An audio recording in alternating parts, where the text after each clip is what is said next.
Você passou a vida inteira correndo atrás de uma versão de si mesmo que nunca existiu de verdade. Pare por um instante e pense nisso.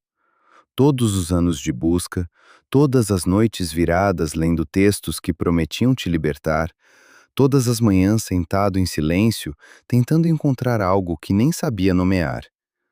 Todos os retiros para os quais você pagou caro, todos os cadernos cheios de perguntas que ninguém nunca respondeu. Todas as conversas profundas até de madrugada, tentando entender o porquê de você estar aqui. Você fez o que quase ninguém faz. Você mergulhou. Você olhou para dentro quando o mundo inteiro gritava para você olhar para fora. E então, numa manhã que parecia comum, sem aviso, sem preparação, sem trilha sonora, algo dentro de você se abriu. O barulho da cabeça parou. Os pensamentos que te perseguiam há anos simplesmente calaram.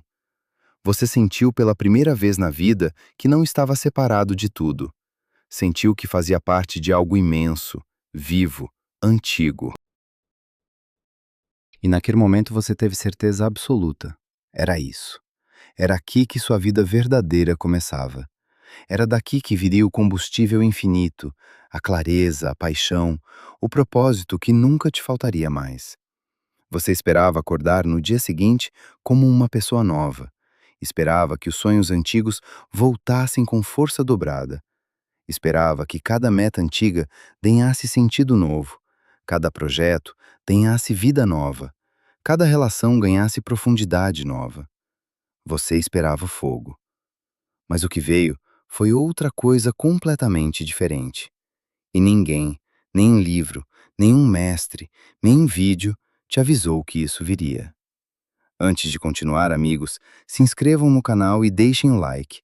Isso ajuda demais a entregar essa mensagem para quem precisa encontrar exatamente essas palavras hoje. No dia seguinte ao seu despertar, você acordou esperando sentir o fogo. Mas não havia fogo nenhum. Havia apenas silêncio.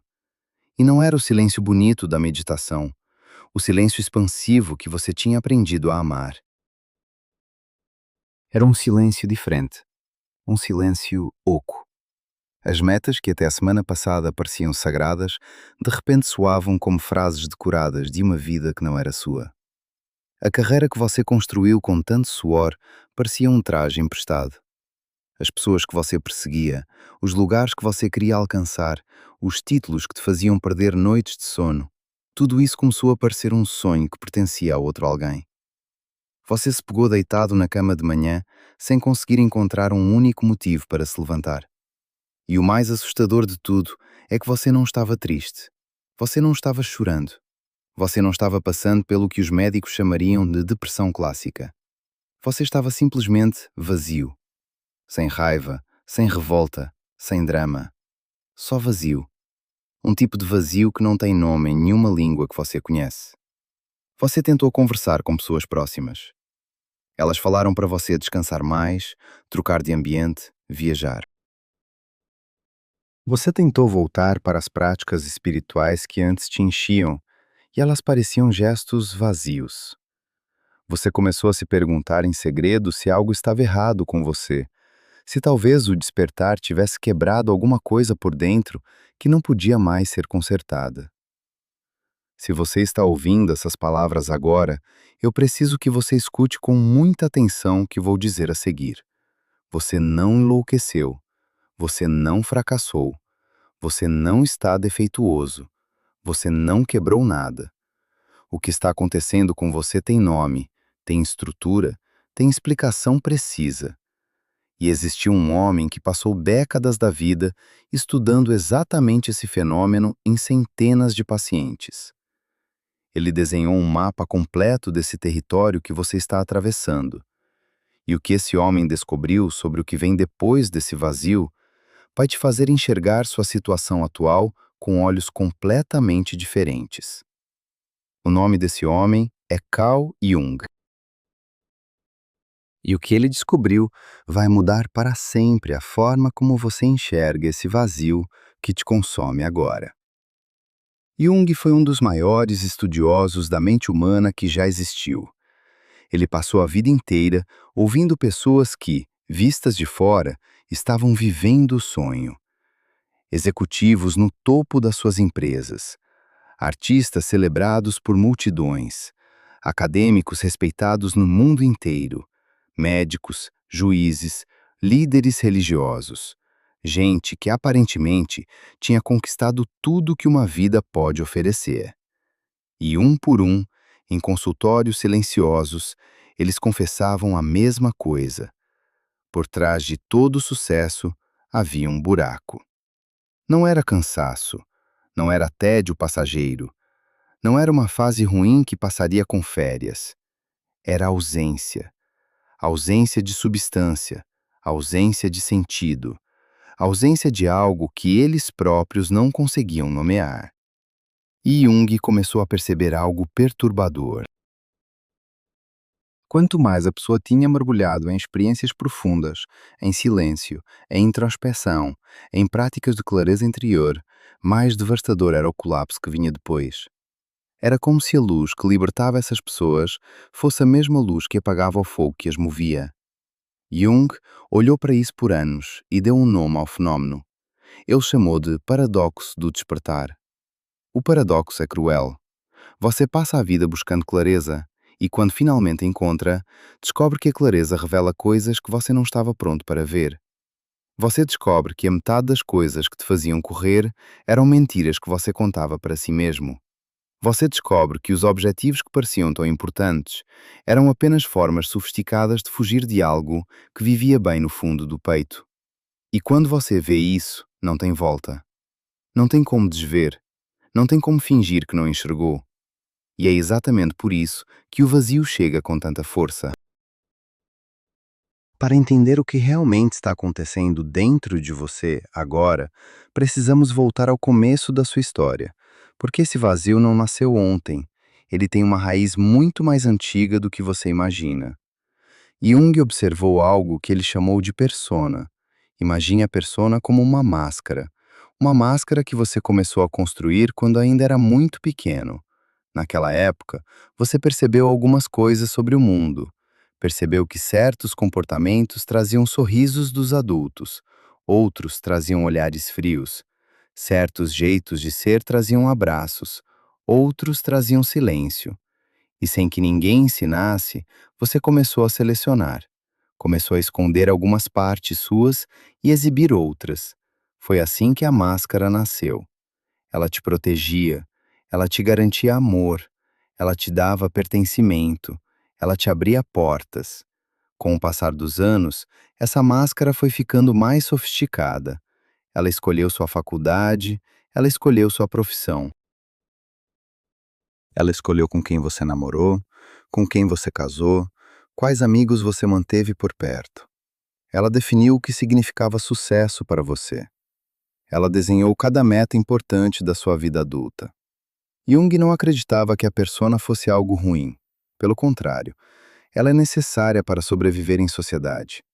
O problema acontece quando você esquece que ela é máscara. Quando você começa a viver acreditando que o rosto pintado é seu rosto de verdade.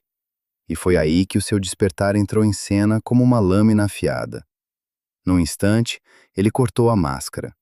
E você viu, pela primeira vez na vida, o que estava movendo cada escolha sua.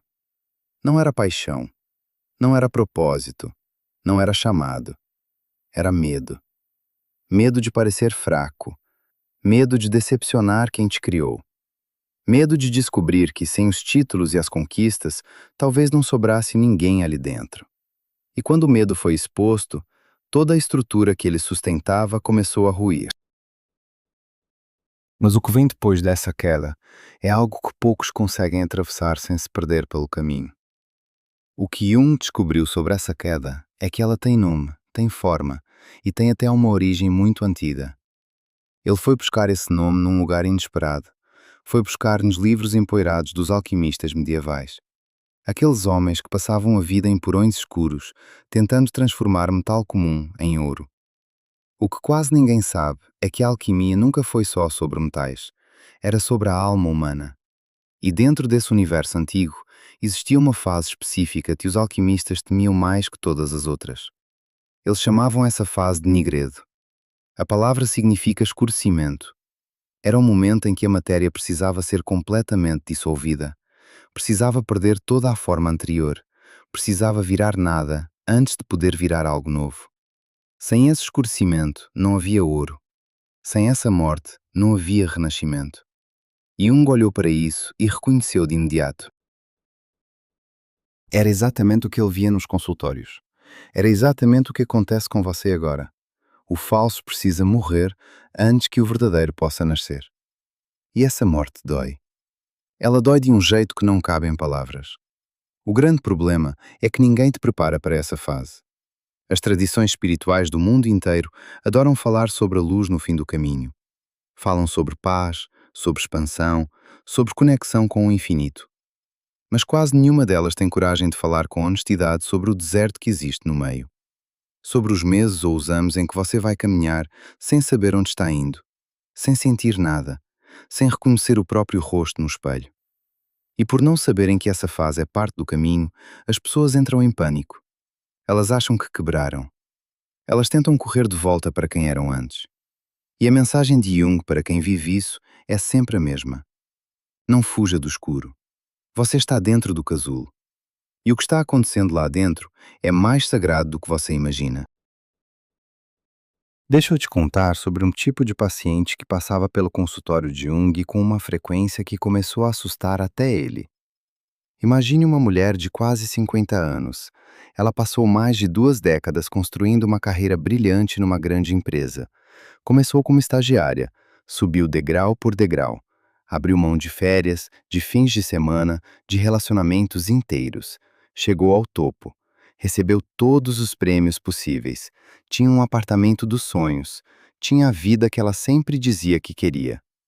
E numa tarde qualquer, enquanto ela dirigia sozinha pela estrada voltando de uma reunião importante, uma verdade subiu do peito dela sem pedir licença. A verdade foi tão clara que ela precisou encostar o carro no acostamento. Ela percebeu, sem nenhuma dúvida possível, que cada passo que tinha dado na vida profissional tinha sido para provar uma coisa só. Para provar ao pai dela, que morreu dizendo que ela nunca daria certo, que ele estava errado. Toda a ambição dela, todos os sacrifícios, todas as noites sem dormir, tudo aquilo nunca foi sobre paixão pelo trabalho. Foi sobre medo. Medo de virar invisível. Medo de descobrir que sem os títulos, sem os prémios, sem os aplausos, talvez não sobrasse ninguém digno de ser amado dentro dela. Quando ela viu isso, o combustível da vida inteira dela evaporou naquele acostamento. Ela não conseguiu voltar a trabalhar do mesmo jeito nunca mais. E a história dela não é rara. Jung viu variações dessa mesma cena centenas de vezes ao longo da carreira. Ele deu um nome para esse fenómeno. Ele chamou de envenenamento por propósito. Uma epidemia silenciosa que consome pessoas aparentemente bem-sucedidas no mundo inteiro. Mas o que Jung descobriu por baixo desse veneno, escondido em cada paciente que atravessava o consultório dele, foi algo que mudou para sempre a forma dele entender o ser humano. Por baixo de cada paciente quebrado que passava pelo consultório dele, Jung enxergou uma coisa que poucos tiveram a coragem de enxergar. Ele enxergou um segundo morador dentro daquela pessoa. Um morador silencioso, um morador que estava ali desde antes do nascimento da máscara. Jung deu um nome para esse morador. Ele chamou de Self com letra maiúscula. Não é o ego, não é a personalidade construída. Não é o nome que está no seu documento. É o núcleo verdadeiro. A parte de você que já estava presente antes de alguém te ensinar o que era certo ou errado. Antes de alguém te dizer que profissões eram aceitáveis. Antes de alguém te olhar de cima para baixo e decidir se você tinha valor. E esse self também quer coisas. Mas as coisas que ele quer não gritam, não pressionam, não carregam aquela urgência doentia que a ambição antiga carregava. Os desejos dele chegam como uma brisa, como uma correnteza suave. Você quase não percebe, mas eles te puxam em direções específicas. Aquela mulher da empresa que você acabou de conhecer, depois de 2 anos dentro do vazio, começou a perceber algo estranho. Os olhos dela brilhavam quando uma estagiária mais nova aparecia pedindo conselhos. Ela ficava horas conversando com essas jovens sem ver o tempo passar. Não era para parecer bem, não era para construir imagem. Era puro, era inteiro. Era como se uma parte escondida dela finalmente conseguisse respirar. Isso é o desejo vindo da alma. Ele não precisa de justificativa. Ele simplesmente é. O problema é que enquanto o ego grita, o self sussurra. E você só consegue ouvir o sussurro quando o grito cala. E existe apenas um caminho para fazer o ego calar de verdade. Um caminho que poucos conhecem e ainda menos têm coragem de atravessar. Esse caminho tem uma duração imprevisível. Jung via pacientes que atravessavam o deserto em alguns meses. Via outros que ficavam perdidos lá dentro por estações inteiras, quase anos. E o que determinava a diferença não era a sorte. Não era talento. Era consciência. Era a forma como a pessoa escolhia habitar o vazio. A maioria das pessoas reage de duas formas erradas quando esse deserto aparece. A primeira forma é forçar. Forçar o velho fogo a voltar. Acordar e se obrigar a querer aquilo que não se quer mais. Fingir entusiasmo em reuniões. Simular paixão por coisas que já morreram por dentro. Essa pessoa geralmente desaba depois, porque você não consegue enganar o próprio self por muito tempo. A segunda forma é o oposto. É desabar completamente. Desistir da ideia de sentido. Trancar-se em casa. Abandonar tudo. Acreditar que a vida simplesmente não tem mais graça e nunca mais terá. Jung dizia que essas duas reações eram compreensíveis, mas as duas estavam erradas. Ele propôs um terceiro caminho, um caminho estranho, um caminho que vai contra tudo que o mundo moderno te ensina. Ele chamou esse caminho de espera consciente. Não é ficar parado. Não é preguiça espiritual disfarçada. É sentar dentro do desconforto sem colocar anestesia nele. É resistir à tentação de preencher o silêncio com qualquer coisa. É fazer perguntas muito específicas e depois aguentar quieto até a resposta subir sozinha. A primeira prática dessa espera consciente, Jung chamou de luto sagrado. Pegue uma folha de papel. Escolha uma ambição antiga que já não cabe mais em você. Escreva uma carta endereçada diretamente para ela. Agradeça pelo que ela te deu. Reconheça o que ela protegia em você quando você era mais jovem e mais frágil. E então, libere ela com todo o respeito do mundo. Essa carta simples, escrita num caderno qualquer, pode destravar coisas que anos de terapia não conseguiram destravar. E existem mais duas práticas que Jung usava, ainda mais poderosas que essa primeira. A segunda prática que Jung desenvolveu é talvez a mais estranha de todas. Ela tem um nome técnico. Ela se chama imaginação ativa. Mas antes que você imagine alguma coisa parecida com visualização positiva, com manifestação, com aquelas técnicas de repetir frases bonitas no espelho, apague tudo isso da cabeça. A imaginação ativa não tem nada a ver com isso. Ela é muito mais profunda e muito mais assustadora. A ideia é simples de explicar, difícil de praticar. Você senta num lugar silencioso, desliga o celular, tira a atenção do mundo externo por alguns minutos. E então você faz uma única pergunta. Não faz em voz alta, faz bem no fundo do peito. A pergunta que Jung recomendava era essa: o que quer nascer através de mim? Não é o que eu devo fazer da vida, não é o que vai me dar dinheiro, não é o que vai me fazer parecer impressionante. É apenas isso, o que quer nascer através de mim. E depois de fazer a pergunta, você fica quieto. Não busca a resposta lógica, não força raciocínio. Você apenas aguarda. E começam a chegar coisas, chegam imagens, chegam fragmentos de cenas, chegam sensações estranhas no corpo. Jung documentou casos fascinantes. Uma advogada que viu as próprias mãos moldando barro. Um homem de negócios que sonhou acordado com um palco vazio. Uma engenheira que sentiu uma fome enorme de ensinar crianças pequenas a ler. Nada disso fazia sentido prático no momento em que aparecia, mas tudo, quando foi seguido com curiosidade, levou a algum lugar verdadeiro. A terceira prática Jung chamou de viver simbólico. É começar a reorganizar pequenas decisões diárias com base numa bússola diferente.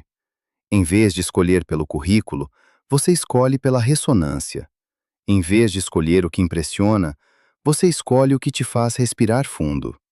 E quando você começa a fazer isso, algo começa a mudar dentro do seu corpo de um jeito que ninguém consegue explicar direito. O que começa a mudar é a própria textura da sua motivação. E aqui está o detalhe que quase ninguém te conta.